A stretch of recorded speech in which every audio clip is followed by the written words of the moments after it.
नमस्कार दोस्तों, स्वागत करते हैं आप सभी का युवा शक्ति जी क्विज में। तो दोस्तों आज बिहार फायरमैन के लिए स्पेशल बायोलॉजी जीव विज्ञान का 25 मोस्ट इंपॉर्टेंट क्वेश्चन लेके आए हुए हैं जो आपके एग्जाम्स के लिए काफी इंपॉर्टेंट है। सारा सेलेक्टेड क्वेश्चन लिया हुआ है, वही क्वेश्चन लिया हुआ है जो एग्जाम में पूछने का चांस है। तो आज की इस सेट को आपसे जरूर शुरू से अंत तक सॉल्व करेंगे और लास्ट में आपसे भी अपना स्कोर बताएंगे कितने क्वेश्चन को सही कर पा रहे हैं। देखिए जितने भी क्वेश्चन अभी करवा रहे हैं सारे सेलेक्टेड क्वेश्चन करवा रहे हैं और हम अभी एक्टिव हो चुके हैं, डेली आपको क्लास दिया जा रहा है। तो अभी आपके पास समय है, आपसे भी पढ़ लीजिए क्योंकि अभी नहीं तो कभी नहीं मिलेगा फिर आपको, क्योंकि समय आपके पास कम है। तो सभी डेली मेरे साथ में जुड़िए और अपनी तैयारी को नेक्स्ट लेवल तक लेके जाइए, क्योंकि 10 से 12 मिनट अगर समय नहीं दे सकते तो वाजिब है कि आप घर में भी समय नहीं देते होंगे। तो वहाँ यहाँ आके आप सभी डेली समय दिया कीजिए। चलिए देखिए फर्स्ट क्वेश्चन करते हैं। पहला क्वेश्चन ये बन रहे कि रक्तातिसार और मलेरिया जैसे रोग किसके कारण होते हैं? तो राइट आंसर ऑप्शन में से जाएंगे प्रोटोजोआ के कारण होते हैं। तो याद रखेंगे आप सभी, प्रोटोजोआ के कारण होते हैं, ऑप्शन में सी राइट आंसर रहेंगे। इसके अलावा रोग जो होते हैं वायरस और आपका जीवाणु के द्वारा जो होते हैं वो लिख देते हैं, आप सभी याद रखिएगा। तो देखिए याद रखिएगा आप सभी, देखिए वायरस से होने वाला जो रोग है वो है चेचक, छोटी माता, पोलियो, रेबीज, डेंगू बुखार, खसरा और सामान्य जुकाम। ये जो है आपका वायरस से होने वाला रोग है। इसके अलावा आप सभी याद रखिएगा जो कि जीवाणु से होने वाला जो रोग है वो है हैजा, काली खांसी, कुष्ठ रोग, प्लेग, क्षय रोग, टेटनस और एंथ्रेक्स है। तो ये दोनों चीज को आप याद रखिएगा क्योंकि बहुत ज्यादा कंफ्यूजन करता है। एक कॉपी में आप सभी नोट कर लीजिएगा। चलिए देखिए अगला क्वेश्चन की ओर आगे बढ़ते हैं। अगला क्वेश्चन कर लेते हैं, निम्नलिखित में से कौन सी विशेषता का उपयोग प्रोटिस्टा जीवों के द्वारा संचालन के लिए किया जाता है फ्रेंड? तो राइट आंसर ऑप्शन में भेजेंगे कसाभिका का प्रयोग करते हैं। तो याद रखेंगे आप सभी किसका प्रयोग करते हैं? कसाभिका का प्रयोग करते हैं, बी राइट आंसर रहेंगे। क्वेश्चन क्लियर है? अगला क्वेश्चन देखिए, बैक्टीरिया का नाम बताइए जो पेचिस का कारण बनता है फ्रेंड। वो कौन सी बैक्टीरिया है जिसके कारण पेचिस रोग होता है? ऑप्शन में ए राइट आंसर रहेंगे। क्वेश्चन क्लियर है? अगला क्वेश्चन कर लेते हैं, झींगे और तितलियां किसकी उपस्थिति के कारण एक ही फाइलम से संबंधित है फ्रेंड? राइट आंसर ऑप्शन में भी जाएंगे संयुक्त पैर के कारण होता है, बी राइट आंसर रहेंगे। याद रखेंगे आप सभी, क्वेश्चन क्लियर है, संयुक्त पैर के कारण होता है। अगला क्वेश्चन कर लेते हैं, मनुष्यों में सबसे आम फंगल रोग है। तो राइट आंसर ऑप्शन में डी जाएंगे दाद। फ्रेंड दाद जो है ये मनुष्यों में आम फंगल रोग है। अगला क्वेश्चन कर लेते हैं, स्तनधारियों में डैश होता है फ्रेंड। चलिए आपसे बताएंगे, 4 ऑप्शन आपके स्क्रीन पे, ऑप्शन को पढ़िए क्या बोल रहे हैं ऑप्शन।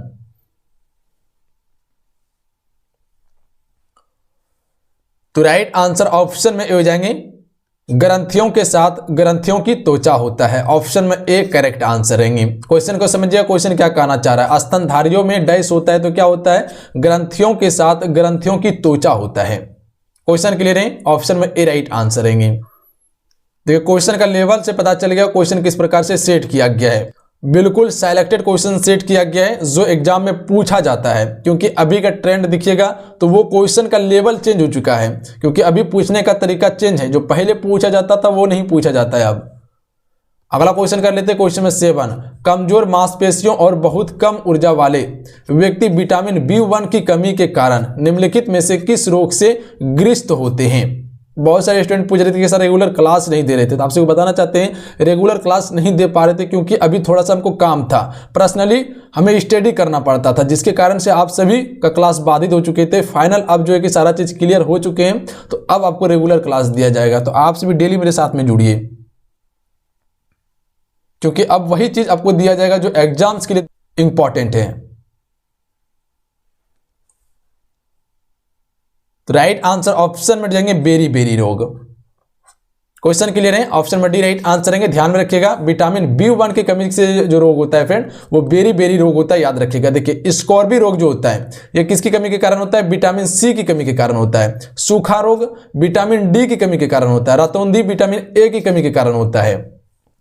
अगला क्वेश्चन कर लेते हैं, विटामिन C की कमी के कारण एक बीमारी होती है।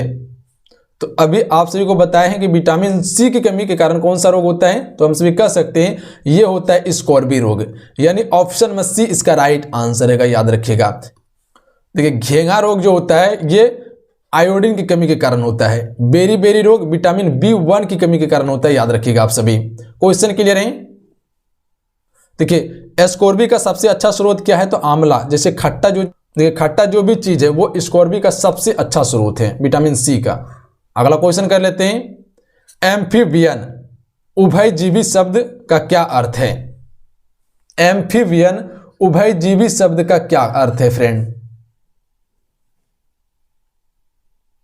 राइट आंसर ऑप्शन में डी जाएंगे दो जीवन। अगला क्वेश्चन कर लेते हैं, एड्स का पता लगाने के लिए किस तकनीकी का उपयोग किया जाता है फ्रेंड? चलिए आपसे बताएंगे एड्स का पता लगाने के लिए किस तकनीकी का उपयोग करते हैं। तो राइट आंसर ऑप्शन में सी जाएंगे वेस्टर्न वोल्ट और एलिसा का प्रयोग किया जाता है। किसका प्रयोग किया जाता है? वेस्टर्न वोल्ट एलिसा का प्रयोग किया जाता है। क्वेश्चन क्लियर है? सी राइट आंसर रहेंगे। अगला क्वेश्चन कर लेते हैं। अगला क्वेश्चन ये बन रहे, मलेरिया और काला जार निम्नलिखित में से किसके कारण होता है फ्रेंड? मलेरिया रोग और काला जार रोग जो होता है फ्रेंड वो किसके कारण से होता है? तो राइट आंसर ऑप्शन में से हो जाएंगे प्रोटोजोआ के कारण से होता है। देखिए मलेरिया रोग और काला जार रोग जो होता है ये प्रोटोजोआ के कारण से होता है। अगला क्वेश्चन कर लेते हैं, निम्नलिखित विकल्पों में से जुगाली करने वाले पशुओं के एक समूह का चयन कीजिए। जुगाली मतलब जो गाली करता है, खाना खाने के बाद जो गाली करता है पशु, उसका सही समूह क्या है? तो राइट आंसर ऑप्शन में ये हो जाएंगे भैंस, गाय, हिरन। ये सभी क्या करता है? खाना खाने के बाद गाली करता है। अगला क्वेश्चन कर लेते हैं, H1N1 वायरस का उल्लेख कभी कभी निम्नलिखित में से किस रोग के संदर्भ में किया जाता है? तो राइट आंसर ऑप्शन में डी जाएंगे स्वाइन फ्लू के संदर्भ में किया जाता है फ्रेंड। ऑप्शन में डी करेक्ट आंसर रहेंगे। अगला क्वेश्चन कर लेते हैं, किसको अक्सर वनस्पति जगत के उभयचरों के रूप में जाना जाता है? चलिए आपसे बताएंगे किसको अक्सर वनस्पति जगत के उभयचरों के रूप में जाना जाता है फ्रेंड। तो राइट आंसर ऑप्शन में ए हो जाएंगे ब्रायोफाइटा को। देखिए ब्रायोफाइटा को ये उभयचरों के रूप में जाना जाता है। अगला क्वेश्चन कर लेते हैं, वयस्क मानव में आरबीसी बनता है, तो ये बनता है फ्रेंड अस्थि मज्जा में। कहां पे बनता है? तो अस्थि मज्जा में वयस्क मानव में आरबीसी बनता है।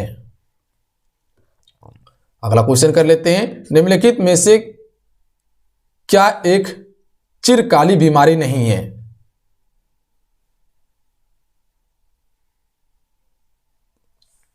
डी राइट आंसर हो जाएंगे सामान्य जुकाम और बुखार। ये चिरकाली बीमारी नहीं है। चिरकाली बीमारी में क्या क्या आते हैं? तो आपका कैंसर, फिलपांव और मधुमेह आते हैं। तो ये सभी चिरकाली बीमारी में आते हैं, जबकि ऑप्शन नंबर डी सामान्य जुकाम और बुखार नहीं आते हैं। अगला क्वेश्चन कर लेते हैं, निम्नलिखित में से कौन सा WBC के बारे में सही नहीं है? चलिए बताएंगे आप सभी WBC के बारे में सही नहीं है। सबसे पहले आप सभी ये समझ लीजिएगा कि आखिर WBC के बारे में सही क्या है। सही ये है कि वे सैनिक के रूप में कार्य करते हैं और कीटाणुओं को खाते हैं, बिल्कुल सत्य है। ये नाभिक और केंद्र में होते हैं, ये भी सत्य है। ये आकार में एमीबाइड या गोलाकार होता है आकार में। तो ऑप्शन नंबर ए इसका क्या है? गलत है कि आकार में 18 से 25 माइक्रोन के बराबर होता है, ये गलत है। आकार में कैसा होता है? तो एमीबॉइड्स या गोलाकार होता है। तो याद रखिएगा आप सभी ऑप्शन नंबर ए इसका राइट आंसर हो जाएंगे क्वेश्चन के हिसाब से। तो ध्यान में रखिएगा आप सभी। सही क्या क्या है? Option B, option C, option D सही है, जबकि गलत क्या है? ऑप्शन ए गलत है। अगला क्वेश्चन कर लेते हैं। अगला क्वेश्चन ये बन रहे कि पाचन एक जटिल प्रक्रिया है जिसमें अंतर्ग्रहण, अवशोषण, पाचन, उत्सर्जन और आत्मसात होता है। प्रक्रियाओं के सही क्रम को व्यवस्थित कीजिए। तो देखिए इसका राइट आंसर ऑप्शन में से जाएंगे अंतर्ग्रहण, पाचन, अवशोषण, आत्मसात और उत्सर्जन होता है। ऑप्शन में सी राइट आंसर रहेंगे। क्वेश्चन को समझिए, क्वेश्चन क्या कहना चाह रहा है। अगला क्वेश्चन कर लेते हैं, मशरूम निम्न में से क्या है फ्रेंड? तो ए राइट आंसर रहेंगे, ये एक कवक है। मशरूम क्या है? कवक है। अगला क्वेश्चन कर लेते हैं। बेड़ा क्विलाइन दवा का विकास निम्नलिखित में से किस बीमारी के इलाज में किया जाता है? बेड़ा क्विलाइन का दवा का उपयोग निम्नलिखित में से किस बीमारी के इलाज में किया जाता है?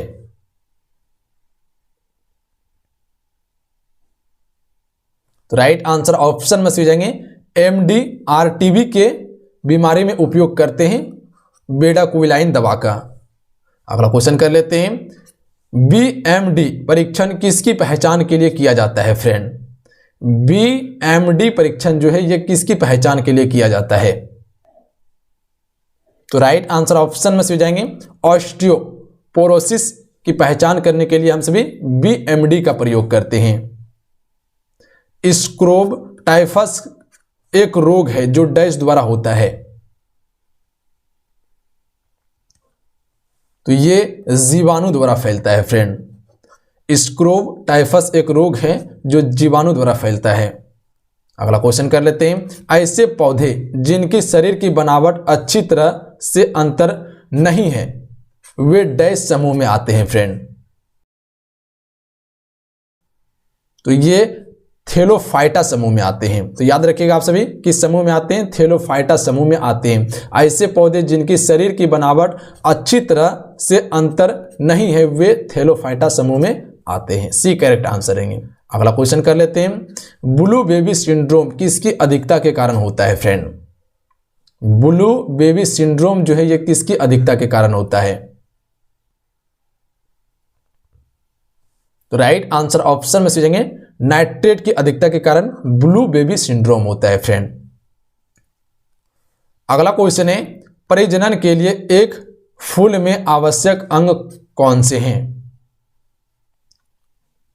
राइट आंसर ऑप्शन में भेजेंगे पुंकेसर और स्त्री कैंसर है। अगला क्वेश्चन है जिसका आंसर आपको नीचे कमेंट बॉक्स में बताना है। बताइएगा इस क्वेश्चन का राइट आंसर क्या होगा? लिटमस को किससे निकाला जा सकता है फ्रेंड? चार ऑप्शन आपके स्क्रीन पे हैं। चार ऑप्शन में आपको अपना आंसर नीचे कमेंट बॉक्स में बताना है। बताइएगा इस क्वेश्चन का राइट आंसर क्या हो जाएगा। तो चलिए आज कितना ही आज की इस क्लास में हम सभी बायोलॉजी जीव विज्ञान का 25 मोस्ट इंपॉर्टेंट क्वेश्चन कवर किए जो एग्जाम की दृष्टि से इंपॉर्टेंट है। आप सभी इसे जरूर कवर कर लीजिएगा बेहतरीन तरीके से। इसका PDF टेलीग्राम पे दे देंगे तो वहां से जाके डाउनलोड कर लीजिएगा आप सभी और इसे रिवाइज जरूर कीजिएगा। देखिए जो कल क्लास हुआ था उसका भी PDF आज अवेलेबल करवा दिया जाएगा और आज का भी PDF आपको टेलीग्राम पे मिल जाएंगे। टेलीग्राम का नाम क्या है? युवा शक्ति बिहार है। युवा शक्ति बिहार सर्च करके जुड़ सकते हैं। YUVASHKTI युवा शक्ति बिहार सर्च करके आप से भी जुड़ सकते हैं टेलीग्राम पे। अन्यथा लिंक से भी जुड़ सकते हैं। लिंक नीचे डिस्क्रिप्शन में अवेलेबल है। देखिए जो बिहार फायरमैन के लिए ई-बुक लॉन्च किया गया था, अगर अभी तक डाउनलोड नहीं किए तो जरूर डाउनलोड कर लीजिएगा क्योंकि बहुत ही कम प्राइस रखा गया था और अभी जो कि प्राइस कम भी कर दिया गया था। तो आप सभी जाकर डाउनलोड कर सकते हैं अगर जो भी डाउनलोड नहीं किए। काफी इंपॉर्टेंट ई-बुक है आपके एग्जाम्स के लिए। तो चलिए मिलते हैं। जय हिंद, वंदे मातरम। बड़े ध्यान रखिएगा, पढ़ाई आपसे भी करते रहिएगा। कल फिर मिलते हैं एक नई क्लास में। हो सकता है शाम तक 7 बजे फिर से आपको एक क्लास दिया जाएगा अलग सब्जेक्ट का। तो जय हिंद, वंदे मातरम।